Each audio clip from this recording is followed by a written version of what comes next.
come from all this erosion over time. All of these nutrients that have been leaching from the soil get leached into in the sea, into the ocean, or into caves underground, where then becomes solidified into like land salt, stuff like that. Exactly. Yeah. And you go ahead and grab that and start chewing on it. Mama Africa, your children are home. Hello, beautiful people of the world. Welcome back to Familia PablAnu. I am the one and only Anu. Y yo soy Pablo, solamente Pablo. And on this segment, we will be talking about which salt is the best salt. Exactly. Salt. So let's dive in.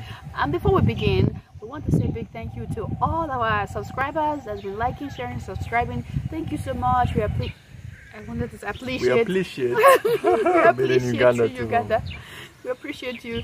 And if you're new to our channel, welcome to Familia PablAnu. Don't forget to, if you haven't subscribed, what are you waiting for? Subscribe and press and press the bell button. Oh God. The bell button. Press the bell button so you get notification when we post new videos. And we got them coming. We got them coming. Yes, and please don't skip ads. We appreciate you. All right. So in this segment, we will be talking about salt and which one is the best. All right. So we have many of them. We have a lot of different salts, right? You can name many of them. What would you start with? The pink Himalayan salt. Pink Himalayan salt. It's got trace elements. We have minerals. Table salts, sodium chloride. We have MSG. We have all your Royco, bouillon, rock salt, sea salt, Irish sea salt, Maine sea salt, ocean salt, Mediterranean sea salt, soy sauce is also part of it. Soy sauce, bouillon, which is what you already said it, right? Royco, Ajinomoto.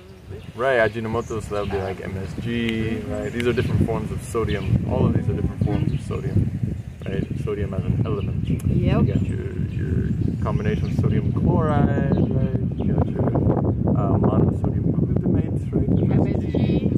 So these are all different forms of sodium. Yes, and so what are the benefits of these?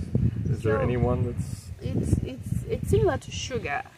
And it's a processed substance. Your raw sugar and stuff. It's got a tiny bit stuff, of calcium or something. Right? But it's like, why would you? I don't think anyone is arguing for like, hey, eat all that sugar so that you can get some of those trace elements of calcium or whatever it is.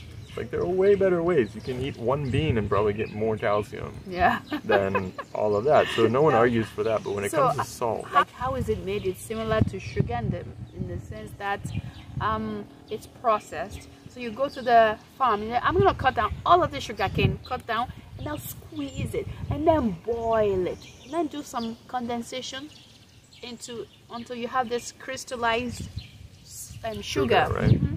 So it's similar to salt. I'm gonna go to the sea. Is it ocean or whatever you get the water from that's filled with sodium chloride or with sodium in that form, and I'm gonna boil it, condensate it, and do some processing in the lab until it becomes sea salt, that crystals that you have. If seawater, like if we don't like drinking seawater, why do we condense it and put it in our food? And they say, well, there's trace elements of stuff in there. It's like, yeah, but that's just like a gallon of seawater. And then you add it to your food. So why are we not just drinking that or using that to make soup, you know?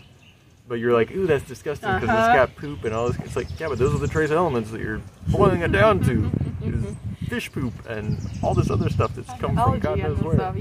So basically, you're basically condensing all of these things. Again, we need... And some of these are naturally condensed, right? Like you've got the rock salt that they've dug up. They've got the Himalayan salt, all these things. And yeah, the Himalayan salt might have some trace elements. Yeah, but so where do they come from?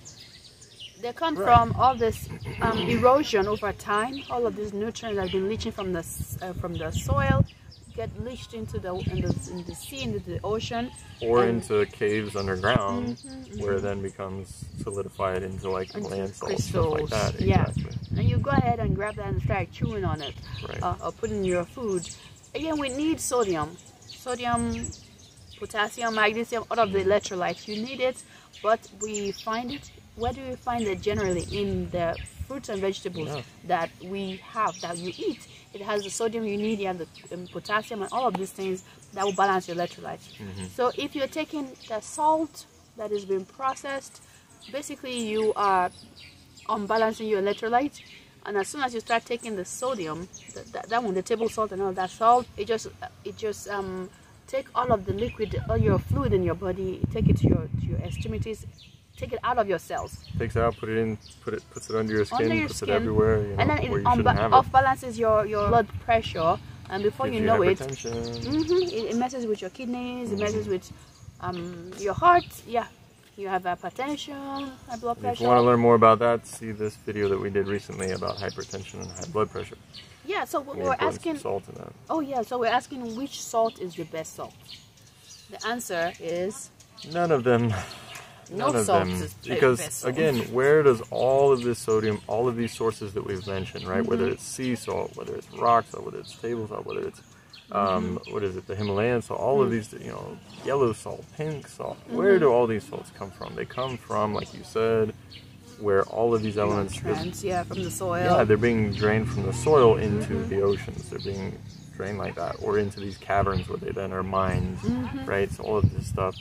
So where does it come from originally? The soil. Yeah. Okay. So what can we eat that has all of that? That has the soil? Well, it's whatever eats the soil, whatever takes nutrients from the soil, which are all your plant-based foods. Yeah. All the plants. Yeah. So your fresh fruits, your vegetables, all those tubers, everything has a good amount of sodium electrolytes to balance your electrolytes for you.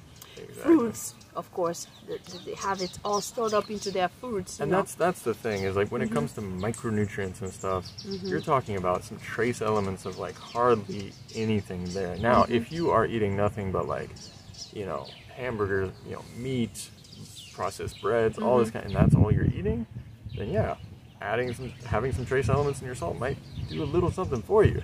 But a tiny bit, even that I don't even know. But why do that? Why would you make your body suffer for these trace elements when you can have like a mango or apple, whatever, that has, you know, not just the sodium, not just a high amount of sodium like salt would.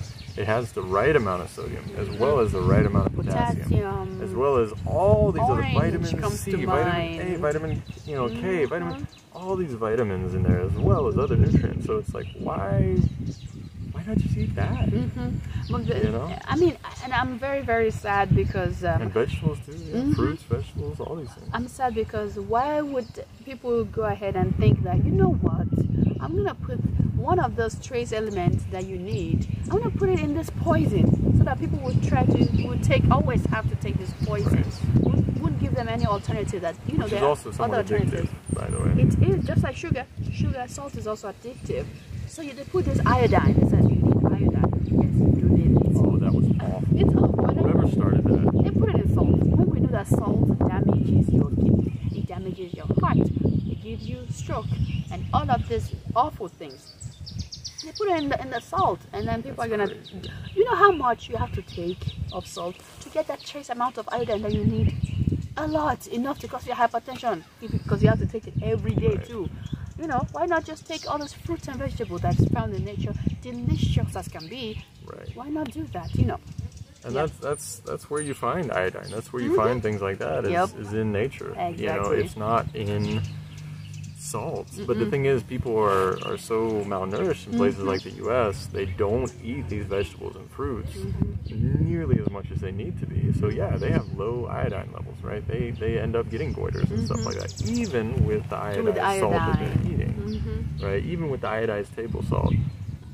So no, I mean, people are lacking iodine in the U.S. Same with B12, things like that. They're lacking these things because they're not eating what they need. And over time, they kill the bacteria that's supposed to produce the B12 inside of human in the first place. Imagine. Although that's a different topic altogether. But sticking back with the salt, you know, like, why do people keep thinking they need to have it? I mean, again, it's addictive, right? And if you don't believe that it's addictive, okay, try to eat all your food for a week without any salt. Won't you already cringing as you're thinking about it? And especially if you're eating meats, because meats without salt is impossible, right? We don't eat meats, right? We eat plant-based foods, and so we don't have any problem with that because there is sodium. There is all these other flavors, right? A thing of celery, Swiss chard, beets. Ooh, that stuff is really salty tasting. Yeah, by itself. Delicious. Just mix it with your carrots, some onions. Right. Some other greens in there. You put some lemon juice on your food, and it's like you have no need for salt. So delicious. With that, so like we're used to that. But imagine if we were eating like fried or boiled meats or something. Oh, like you that. said boiled. You said boiled meat. Oh no. That's gross. No, People know that's gross. Yeah, like if you have something dead like that, like a dead animal, you have to put seasonings to kill the death flavor. Like you can't just eat it. You're gonna be like, I'm eating something that's rotten. You know what I mean? Which is true, but that's why you got to cover it with other stuff, like bouillon and stuff too. Lots and lots of layers of But no, like if you're eating plant-based food, it's super easy. You don't have to worry about salt at all because it's already in there. You know, the sodium's already in there, the flavor's already in there. You add some onion, you add some garlic, you add these things that have really good taste. Yeah, and and so many elements and so many what is it, nutrients in them. And micronutrients. If you want micronutrients, eat things that are grown out of the ground, not hydroponic stuff, but like grown from the ground because it's taking all of these nutrients. Right, and like I keep telling people, you don't need salt, and people in the comment section say, you need a small amount of salt. And we even had doctors that say you need a little bit to taste. Even in a book for women's birthing and then birthing preparation, there's this doctor that said, eat salt to taste in your food, to taste. Try not to take too much, every day. To taste. Yeah, to taste. And I'm wondering what is wrong. Is this doctors? Is that they don't know what they're saying, or they actually do know what they're saying and just want this patient never healed and coming back always because they want the patients? Either way, it's a problem. It is a problem. Either way, it's a problem. Because you don't need salt, not even a small amount, because even a small amount does a lot of damage. I know if I take a tiny bit amount, affects my eyes, affects the blood pressure, affects you just start to puff up and you swell. Right. It's awful. So it's inflammatory, and so like your body tries to fight it and tries to get rid of it. So like if you want to test something to see whether you have too much salt in your system, just go work out, go somewhere where it's hot, sweat a bit, taste it. If it's salty, there's a problem. There's a lot of salt your body's trying to get rid of it. It's the same thing with alcohol. If you sweat, you smell it, whatever, the alcohol coming out of you, like, because it's not supposed to be in there. It's a poison. Exactly, it's a poison. I mean, I had it bad. You know, I was very Americanized. Salt in everything. And so when I would go running or something, I was sweating, and it dried, I would have white lines of salt, like crunchy. That's what happened to us when we came to America from Nigeria. And we would run and that would happen. And that didn't happen before. And we're like, whoa, what is happening here? Right. It's crazy. It's terrible. But it's even worse, we realized when we came to Uganda, because we thought, we got away from a lot of the terrible, I was excited. terrible Western ways of eating and stuff. But no, we were so surprised. No. People eat more salt here than anywhere. You see even little children with hypertension, like just swollen feet hands and feet. Cankles everywhere. Yeah, I mean, we're talking like skinny people with cankles, and that's because of the swelling. Yeah, basically high blood pressure. Way too much salt. So all we were trying to say is, again, if you're trying to go plant-based foods, plant-based lifestyle, your taste will change. Give it about 5 to 7 days, your taste will start changing. You will appreciate these foods more, as long as you don't go back and start eating salt again one day and another. As soon as you eat something salty, it's gonna ruin your tongue for at least another few days, if not a week. You know. And also, if you don't believe the idea about salt ruining your taste, just try putting some pure salt on your tongue and letting it sit there for a while, and see what happens to your tongue. It will start to degrade your tongue. It will start to actually it can even make you bleed, you know. So that's how dangerous it is for your tongue, and that's how it can scar your tongue to the point where you can't taste very well, and it takes a while for it to grow back. Much more worse than the inside, your stomach, and your gut bacteria and all that. So it's just as awful as just salt, as a sugar. It is just as awful, and oil too, just inflammatory food substances. So once you stick to this, in about 5 to 7 days, your taste will change, and you will start to enjoy foods more. And you just take away salt for 7 days and see what can happen to you. You'll see your blood pressure go way down to normal. It would take away all those water weight too, because you store a lot of water weight because of the salt and the bouillon that you have. Those, but once you take that away, water weight starts to come off. You can lose 10 pounds in like 2 weeks. Yeah, most of it is water weight, by the way. And be very careful with condiments. Condiments have so much salt. A lot. So we don't even use all those salad seasoning and all of no processed condiments. Just make your own. Add vinegar. Add some. And vinegar has no sodium in it, by the way. No, it doesn't. No.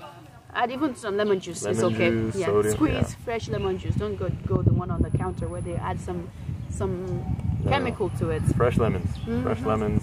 Yeah. So that's all we have for today, to just tell you that whatever you do, salt is not healthy. It's a poison. Same with sugar, same with oil. All this are inflammatory food substances that will just hurt your gut bacteria, that will hurt your health and get you one step to getting into the hospital, getting sick every day. And your body has to fight all of those foods and substances that you're eating. Your body can't heal if it's fighting itself, if it's fighting what you're putting in it every single meal. Exactly. Yeah, so you have to take care of your body, feed it what it needs, feed it what it needs to grow and to heal, not put something in your body that's going to make it fight. I mean, imagine putting cocaine in your body or something. You know you're fighting that. Alcohol. You know your body's, tobacco. You know your body's trying to fight that stuff instead of fighting what it's supposed to be, like microbes and infections, right? So you want your body to fight what it needs to fight, not adding extra battles to it, right? So yeah, the sooner you start your life begin your life without salt, oil, sugar, and oil. Did I mention oil? the better your life will start. Towards a hospital-free life. Exactly. Drug-free life as well. Exactly. That's all we have for today. We'll catch you in our next vlog. But until next time, don't forget to like, share, and subscribe. And please don't skip ads. We appreciate it. But here from the Pearl of Africa, we say, "Odabo." Bye. Ciao. Adios. Saludo.